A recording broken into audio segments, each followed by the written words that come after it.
মাছ রবিবারের বাজারে মাছ নিয়ে এসেছি, তারপর দুদিন যাবে না দিয়ে বাজারে।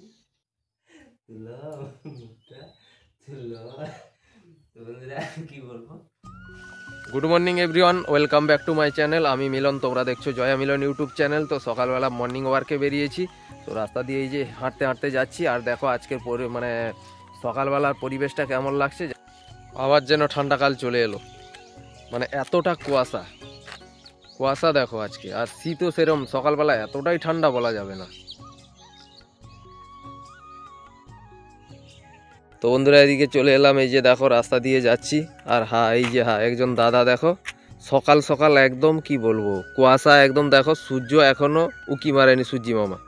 আর শাক নিয়ে হাজির হয়ে গেছে। শাক নিয়ে কোথায় যাবে? সকাল সকাল পান্তা খেয়ে কাজে যাব। ও বাবা, দেখো সকালবেলা সন্না শাক নিয়ে যাচ্ছে। এই যে পেড়ে নিয়ে এসে গরম গরম পান্তা আর সন্না শাকের ভাজা খাবে। একদম দেখো শাকগুলো কত সুন্দর দেখো। মানে গ্রামের দিকে তো কি বলবো, সকালবেলা মানে পান্তা ভাত না হয় মুড়ি। তো এরা যেহেতু দাদারা কাজে যায়, যার জন্য এই যে শাক পেড়ে নিয়ে এসছে। তো খুব সুন্দর দেখো, কত সুন্দর শাক। শাক দিয়ে আজকে পান্তা ভাত খেয়ে কাজে যাবে। তো এই যে রাস্তা দিয়ে হাঁটতে হাঁটতে যাচ্ছি, আর ওইদিকে দেখো মিনি ডিপ চলছে চারিদিকে, যেহেতু চাষের মাঠে জল দেওয়া হচ্ছে। তো এই যে পাইপে করে জল চলছে। আর সূর্যি মামা এক্ষুনি উকি মেরেছে, এই সবে দেখো। এই যে সূর্যি মামা উকি মেরেছে, কত সুন্দর লাগছে গ্রামের পরিবেশটা দেখতে। মানে বসন্তকালে যে এরকম পরিবেশ, ভোরবেলার পরিবেশটা এতটাই চেঞ্জ হয়ে যাবে বলার নেই। একদম কুয়াশা দেখো, প্রচন্ড কুয়াশা। আর এদিকে পুরো পরিবেশটা দেখো, একদম ধোঁয়া, যেন ধোঁয়ায় ধোঁয়া মনে হচ্ছে, এত কুয়াশা। আর এই যে রাস্তা দিয়ে হাঁটতে হাঁটতে যাচ্ছি, আর দুই দিকে দেখো চাষের জমি। এই যে চাষ হয়েছে এগুলোতে, এদিকেও চাষের জমি, আর এটা সেই মুড়ি ভাজা মিল। সুন্দর একটা পরিবেশ। আর ওইদিকে দেখো একটা বাগান দেখা যাচ্ছে, নিচটা দেখা যাচ্ছে না, উপরের দিকটা দেখা যাচ্ছে। তার মানে কতটা পরিমাণে কুয়াশা হয়েছে চিন্তা করো, বলার নেই।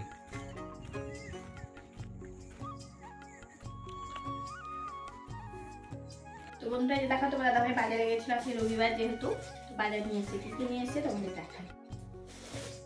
আগে দিয়ে দিয়েছে দেখি,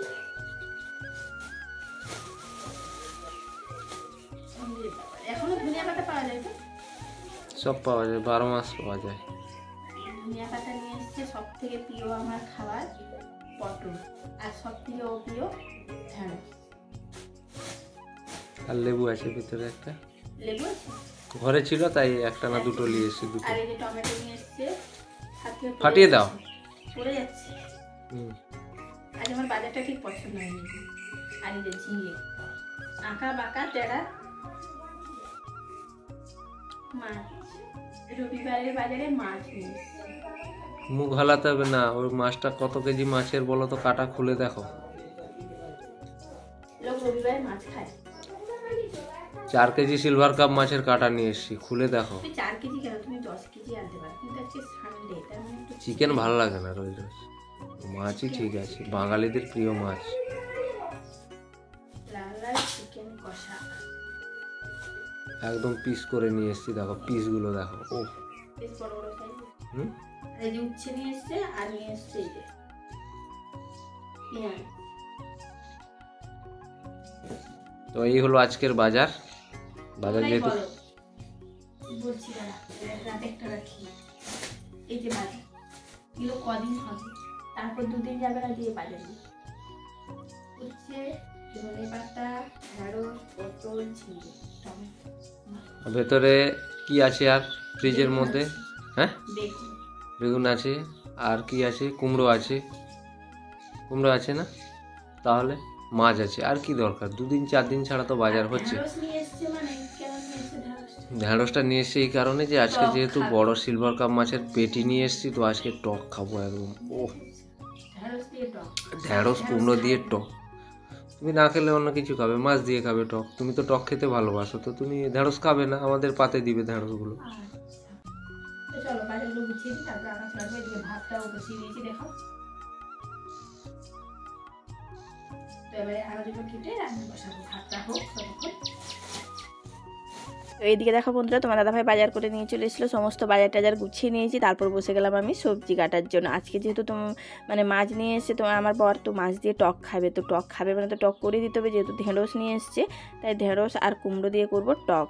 আর করব পটল ভাজা, যেটা আমার সব থেকে প্রিয়। তো পটল ভাজা করব, আর করব আমি বেগুন আর টমেটো একটু আজকে পোড়াবো। যেহেতু এখন কদিন ধরে বেশ পোড়া খেতে খুবই ইচ্ছে হচ্ছে, আর পোড়া তো খাওয়াই হচ্ছে, তাই ভালো আজকে একটু বেগুন আর টমেটো পোড়াবো। যেহেতু কালকে করেছিলাম টমেটো পোড়া, তাই আজকে বেগুন আর টমেটো পোড়া করব। তো এদিকে দেখো ঢেঁড়স আর আমি কেটে নিয়েছি, কুমড়োগুলো কেটে নিয়েছি। এখন পটলটা ভালো করে ছাড়িয়ে নেব, তারপরে কেটে নেব। আর 3 জন যেহেতু খাবো, তাই 3টে পটলই নিয়েছি, হয়ে যাবে দুপুরবেলা। বেশি রান্নাবান্না বা বেশি হিজিবিজি তরকারি ভালো লাগে না খেতে, যে হালকা পালকা তরকারি ভালো লাগে সব থেকে খেতে। তাই জন্য ভাবলাম আজকে টক করে দিই। যেহেতু আজ অনেক বড়ো একটা সিলভার কাপ মাছ নিয়ে এসছে, ওই মাছ, আর যেহেতু ওই মাছগুলো খেতে বেশ দারুণ লাগে, বেশ বড়ো তো, তাই তো এই জন্য মাছ দিয়ে টক করে দেবো। আর করে দেবো তোমার পটল ভাজা। তো এদিকে তো সমস্ত সবজি কাটা হয়ে গেছে, এখন টমেটোটা কেটে নিচ্ছি। আর কাটতে কাটতে তোমার দাদাভাইয়ের সাথে একটু কথাও বলে নিচ্ছি, যেহেতু কথা বলে না বলে তো থাকাই যায় না, তার জন্য দেখো গল্প করে নিচ্ছি। আর সবজি টবজি কাটা পুরো কমপ্লিট হয়ে গেছে। আর যেহেতু ভাতটা আগে বসিয়ে দিয়েছিলাম, তাই ভাতটাও হয়ে গেছে। তো ভাতের মাঠটা গড়িয়ে নিয়ে দিয়ে রাখো, আমি যেহেতু শসা বাটবো, যার জন্য তোমার দাদাভাইকে বললাম, যেহেতু মাছটা কেটেই নিয়ে এসছে, তাই বললাম একটু ধুয়ে দিতে, তাহলে আমার কাজটা একটু সুবিধা হয়ে যায়। তাই তোমার দাদাভাই মাছটা একটু ধুয়ে দিল। আর এদিকে আমি শসাগুলো বেটে নিচ্ছি। আর শসা অ্যাকচুয়ালি মিক্সিতে বাটা যায় না, যার জন্য আমি শিলেই বাটি। আর শিলে বাটা তো জিনিসের তো টেস্টটা একটু আলাদাই হয়। আর শসাটা প্রায় আমি শিলেই বেটে রান্না করি। তো এই জন্য দেখো শসাটা আমার বাটা হয়ে গেছে। এবারে টক মানে রান্না করব, যেহেতু এখন রান্না বসাইনি আমি, যে ভাবলাম সব বাটাবাটি করে গুছিয়ে নিই, তারপরে একদমই রান্না চাপাবো। তো দেখো কড়াইয়ে তেল দিয়ে দিয়েছি, এখন মাছটা ভাজা করে নেবো আগে। আর 3 পিসি নিয়েছি, আর বাকিগুলো রেখে দিয়েছি। অতগুলো মাছ আর একসাথে ভাজা করবো না আমি, তো দুপুরে 3 জনই খাবো, তার জন্য 3 পিসই নিয়ে নিয়েছি। তো এই যে দেখো 3 পিস আমি এখন তেলে দিয়ে দিলাম। তেলটা আমার ভালোভাবে গরম হয়ে গেছে, হলুদ নুন দিয়ে ভালো করে মাখিয়ে তেলে দিয়ে দিলাম। তো এখন মাছগুলো ভাজা হোক। আর মাছগুলো দেখো তেলে দেওয়ার পর বেশ সুন্দর ফুলে গেছে, যেহেতু অনেক বড় মাছ তো তাই। আর মাছ যদি একটু টেস্টি মাছ হয় না, তাহলে টক খেতে দারুণ লাগে, টকটার স্বাদটাই পুরো পাল্টে যায়। তো দেখো মাছগুলো সব ভাজা হয়ে গেছে আমার। বেশি লাল করে ভাজিনি, একটু হালকা হালকাই ভেজেছি, কারণ টক করবো তো বেশি লাল করে ভাজলে ভালো লাগবে না। তো মাছ কটা ভাজা হয়ে গেছে আমার, তুলে নিয়েছি। এখন পটলগুলো ভাজবো, তাই পটলগুলো ভালো করে ধুয়ে নিয়েছি। এখন হলুদ নুন মাখিয়ে নিচ্ছি পটলগুলো আমি। আর পটলগুলোর সাইজগুলো বেশ বড় বড় লম্বা লম্বা পটলগুলো, জানো তো। তো এই দেখো পটলগুলো তেলে দিয়ে দিলাম আমি, যেহেতু মাছ ভাজার তেলটা অনেকটাই ছিল, তো পটলগুলো ওই তেলে দিয়ে দিলাম, দিয়ে লাল লাল করে ভেজে নিয়েছি আমি। তো এই যে দেখো পটল ভাজাগুলো এখন আমি তুলে নিচ্ছি। আর দেখো কত সুন্দর লাল লাল করে ভাজা হয়েছে, তাই না। তো এদিকে দেখো এবার দিয়ে দেবো আমি টক করবো, যার জন্য দিয়ে দিলাম 2টো মতো শুকনো লঙ্কা তেলে ফোড়ন হিসেবে। আর শুকনো লঙ্কাটা একটু মানে পুড়ে পুড়ে যাবে, তাহলে ভালো টেস্ট আসবে টকের মধ্যে। তো এদিকে দিয়ে দিলাম সর্ষে আর 5 ফোড়ন। তো 5 ফোড়ন দিয়ে এখন ভালো করে আমি ফোড়নটা ভেজে নেব। তারপরে দিয়ে দিলাম আমি এই যে মানে কেটে রাখা ঢেঁড়স। তো ঢেঁড়সটা যেহেতু একটু তেলে না নেড়ে নিলে ভালো লাগবে না, যার জন্য একটু নেড়ে নিচ্ছি তেলে। তারপরে দিয়ে দিলাম কুমড়ো। তো কুমড়োটা ভালো করে নেড়ে নেব। এখন দিয়ে দিচ্ছি হলুদ আর নুন পরিমাণ মতো দিয়ে এখন ভালো করে ভাজা ভাজা করে নেব হালকা। তারপরে দেবো আমি টমেটো কাটাটা, টমেটো আর কয়েকটা কাঁচা লঙ্কা দেবো, যেহেতু টকে একটু লঙ্কা না দিলে ভালো লাগে না, যার জন্য একটু কাঁচা লঙ্কা দিব, যেহেতু শুকনো লঙ্কা ফোড়নে দিয়েছি। আর কয়েকটা গোটা কাঁচা লঙ্কা দেবো। তো টমেটো আর কাঁচা লঙ্কাটা দিয়ে দিলাম। এখন দিয়ে দিচ্ছি আমি সর্ষে বাটার জলটা। তো আর একটু জল লাগবে, যেহেতু টকটা একটু ফুটবে, তো তাই জন্য আর একটু জল দিয়ে দিলাম পরিমাণ মতো। দিয়ে এখন টকটা ফুটে গেলে তারপরে দেবো মাছ। আর আজকে টকটা করবো লেবু দিয়ে, প্রায় তো আমি লেবু দিয়েই টক করি, তোমরা তো দেখেছো। যেহেতু লেবু দিয়ে টক করলে দারুণ লাগে টকটা খেতে। যেহেতু আমচুর বাড়িতে নেই, এখন এবছর আম হলে বেশি করে আমচুর করে রাখবো, কারণ এবছর অনেকটাই আম ধরেছে গাছে, অনেক আম হয়েছে, যার জন্য ভাবলাম এবছর একটু বেশি করে আমচুর করবো। কারণ সবসময় তো আর লেবু বাড়িতে থাকে না, তাই আমচুর দিয়ে টক করলেও দারুণ লাগে খেতে। তো এদের লেবুটা আমি দিয়ে দিচ্ছি, এখন অল্পই দিলাম, কারণ এই লেবুগুলোতে রস প্রচণ্ড রস, নাহলে বেশি টক হয়ে যাবে। যেহেতু টমেটোগুলো দেশি টমেটো তো, তাই টকটা বেশি হয়ে গেলে ভালো লাগবে না খেতে। তো এই যে দেখো এখন লেবুটা আমি দিয়ে দিয়েছি। এখন আলতো হাতে নেড়ে নিয়ে টকটা এখন নামিয়ে নেবো, না হলে মাছগুলো সব ভেঙে যাবে। তো এই যে টকটা আমার হয়ে গেছে, এই যে এখন নামিয়ে নিচ্ছি। আর যেহেতু অনেকটাই টক, তো তাই তুলতে আমার অনেকটাই কষ্ট হয়েছে, যেহেতু আমার অভ্যেস নেই সাঁড়াশিয়ে তোলার, তার জন্য একটু মানে ভয় ভয় লাগে যদি পড়ে যায়। তো এই যে দেখো টকটা নামিয়ে নিয়েছি, আর দেখো কালারটা দারুণ এসছে। তো আমার রান্নাবান্না কমপ্লিট। তারপরে এই যে বেগুন পোড়াতে আরম্ভ করে দিয়েছি, এই যে 2টো বেগুন পোড়াবো আর একটা টমেটো পোড়াবো। তো এই যে দেখো 2টো বেগুন আমার পোড়া হয়ে গেছে। তো এখন টমেটোটা পুড়িয়ে নেব। আর বেগুনগুলো বেশ সুন্দর দারুণ পোড়া হয়েছে, এটা যদি আরও উনুনে পোড়া হতো না, তার টেস্ট আরও দ্বিগুণ বেড়ে যেত। কিন্তু উনুনে যেহেতু আমি রান্না করি না, যার জন্য আমি গ্যাসেই পুড়িয়ে নিলাম। তো এই যে দেখো একটা টমেটো পুড়িয়ে নিচ্ছি আমি। তো আর টমেটোটা বেশ সুন্দর পোড়া হয়েছে, আর একটাই টমেটো দেবো যেহেতু বেগুন দুটো দিয়েছি, তো বেশি টমেটো দেবো না। তো এই যে টমেটোটা বেশ সুন্দর আমার পোড়া হয়ে গেছে, সেদ্ধ হয়ে গেছে টমেটোটা। তো এবারে কয়েকটা মানে রসুন আমি এই যে তারে করে গেঁথে দিয়েছি। তো যেহেতু রসুন কাঁচা রসুন দেওয়া থেকে একটু পুড়িয়ে দিলে তার টেস্ট আরও ভালো হয়, তো এই জন্য 4 থেকে 5 কোয়া মতো রসুন নিয়েছি আমি। তো যে পুড়িয়ে নিয়েছি, আর এই যে 3 থেকে 4টা শুকনো লঙ্কা নিয়েছি, কাঁচা লঙ্কাও দেবো কিন্তু 3 থেকে 4টা শুকনো লঙ্কা দিলে আরও ভালো লাগে খেতে। তো এটা তো বেগুন পোড়াটা ভালো করে মাখিয়ে নিচ্ছি। বন্ধুরা আজকে একদম কি বলবো, টক হয়েছে, বড় সিলভার কাপ মাছের পিস দিয়ে একদম টক করেছে, কুমড়ো দেওয়া আছে আর ঢেঁড়স টমেটো দিয়ে। আর এখানে হচ্ছে ভর্তা করেছে, বেগুন আর টমেটো পুড়িয়েছিল, শুকনো লঙ্কা, আচ্ছা রসুন আবার আজকে পুড়িয়ে ভর্তা হয়েছে, আর পটল ভাজা, আর দুটো নিয়েছি লঙ্কা। মুক্ত পুরো হাঁড়ি, বড় হাঁড়ির মতো। খাবার আগে একটু ঝগড়া হয়ে গেল মিনিটের।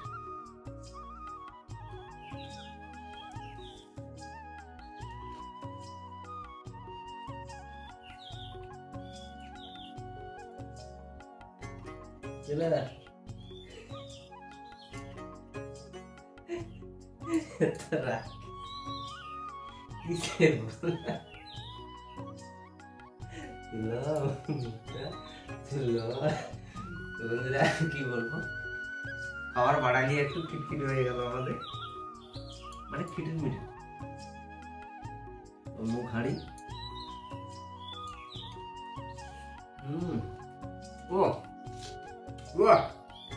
হাতটা দেখি ফাটাফাটি, ফাটাফাটি, হাত তো লাগতো।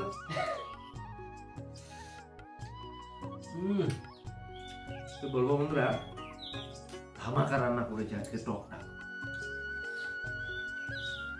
মানে কথা কাটাকাটি একটু হয়ে গেল ভাত বাড়ার সময়, একদম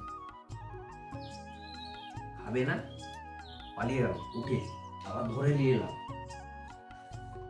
খাবে না, যাবে কোথায়।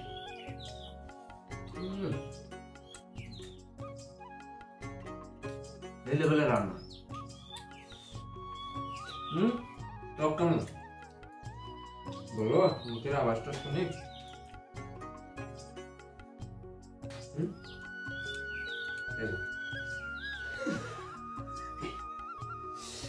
বন্ধুরা এই যে আমাদের ঝগড়া, সত্যি 2-1 সেকেন্ড, মানে কি বলবো, টর্নেডোর মতো আসছে, আবার রাগ করে চলে যায়। লোড শুটিং, এই লোড শুটিং, গ্রীষ্মকালের লোড শুটিং এর মতো। আর এখানে টমেটোটা মাখিয়েছে, মানে ভর্তায় শুকনো লঙ্কা, এটাও টক টক লাগছে, বেশি টমেটো দিয়েছে। আর রসুন পোড়ালে যে তার একটা গন্ধ, আর শুকনো লঙ্কা পোড়ালে তার একটা টেস্ট আর গন্ধ, পুরো মগমগ করছে গন্ধ।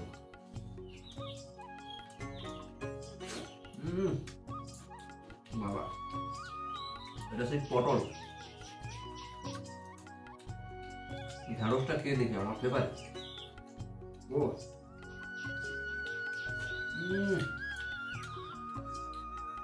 ফাটাফাটি, বাবা লঙ্কাগুলো কি ঝাল গো।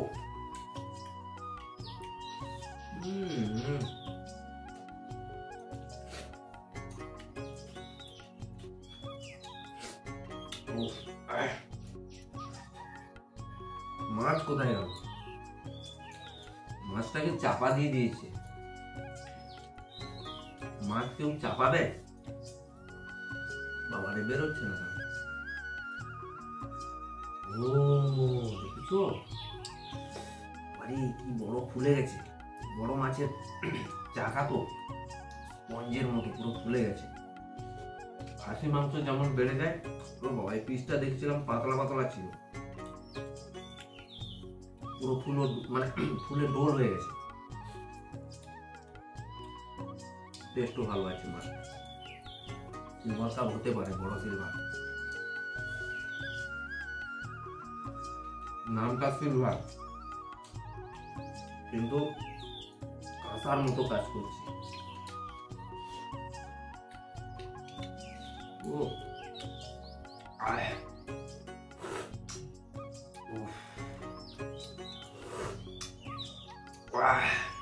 সুপার। এইভাবে টক একটু গরম গরম লঙ্কা মাখিয়ে চুন দিয়ে খাও চায়ের মতো।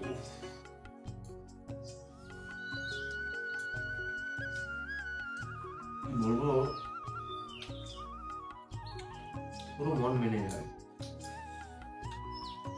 কেউ বলে মন মানে না, এতটাই টেস্ট টকের। ও তো এই দিয়ে দেখো বন্ধুরা আমাদের খাওয়া দাওয়া কমপ্লিট হয়ে গেছে। আর তোমার দাদাভাই তো বললোই আমাদের খাওয়া দাওয়ার সময় ঝগড়া লেগেছে। আর যে কোনো জিনিস একটু টক মিষ্টি ঝাল না থাকলে ভালোই লাগে না। আর সংসার জীবনে তো শুধু ভালোবাসা থাকলেও ভালো লাগে না, আর শুধু ঝগড়া হলেও ভালো লাগে না। ঝগড়া ভালোবাসা দুটো মিশিয়ে থাকলেই তো সংসার জীবন, তাই না? তো আমাদের তখনই ঝগড়া হয়, তখনই আবার আমরা মিশে যাই, যেহেতু আমার দুজনের মধ্যে কেউ রাগ করে থাকতে পারি না দুজনের উপরে। তো এই যে দেখো খাওয়া দাওয়া কমপ্লিট করে যে বাসনগুলো ধুয়ে নিচ্ছি। তো আজকের জন্য ভিডিওটা এই পর্যন্ত। যদি তোমাদের আমার ভিডিওগুলো ভালো লাগে তাহলে একটা বেশি বেশি করে লাইক করবে, আর বন্ধুদের সাথে বেশি বেশি করে শেয়ার করবে। আর কেমন হয়েছে কমেন্ট করে জানাতে একদমই ভুলবে না। আর যারা নতুন আছে প্লিজ চ্যানেলটাকে সাবস্ক্রাইব করে দিয়ে আমার পাশে থাকবে। অনেকে ভিডিও দেখছো কিন্তু লাইক আর সাবস্ক্রাইব করছো না, তো প্লিজ বন্ধুরা আমার চ্যানেলটাকে লাইক আর সাবস্ক্রাইব করে দিবে, আর আমার সমস্ত ভিডিওগুলো প্রথম থেকে শেষ অবধি দেখবে। তো আজকের জন্য এই পর্যন্ত, দেখা হচ্ছে নেক্সট ব্লগে। ধন্যবাদ।